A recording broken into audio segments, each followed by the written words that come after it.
Hallo Johann. Guten Morgen, Benny. So, wir wollen jetzt in unserem Workflow so einen Bonesaw Guide Block produzieren. Das beginnt mit dem Datenmanagement.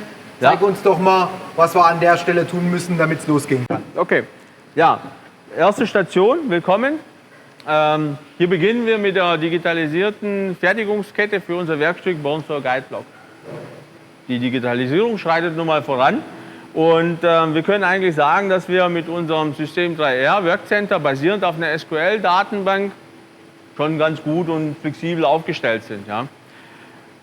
Um das Werkstück fertigen zu können, haben wir im VSA ERP-System schon einen Auftrag mal soweit angelegt mit allen relevanten Daten, UDI-Nummer, Referenznummer, Losnummer, aber auch ganz wichtig, wir haben die einzelnen Fertigungsschritte schon erstellt und müssen jetzt nur noch freigeben.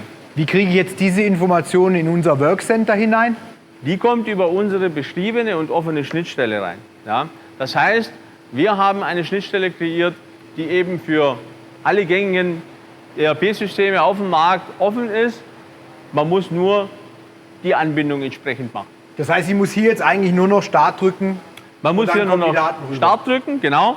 Dann werden diese Daten an unsere Datenbank übergeben. Sobald der Auftrag in der Datenbank angekommen ist, steuert diese Datenbank in Verbindung mit Softwarepaketen wie das Workcenter oder Cell Manager die einzelnen Fertigungsschritte.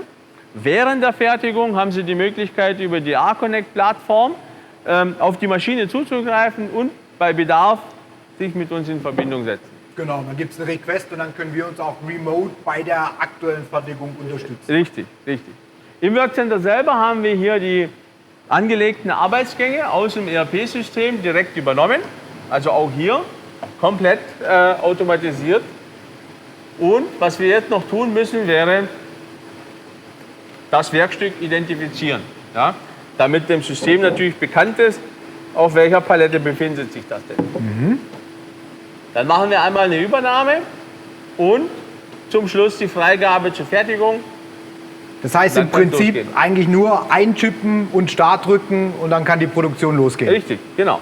Na dann machen wir das doch. Dann bring es mal zum Fräsen weiter. Jawohl.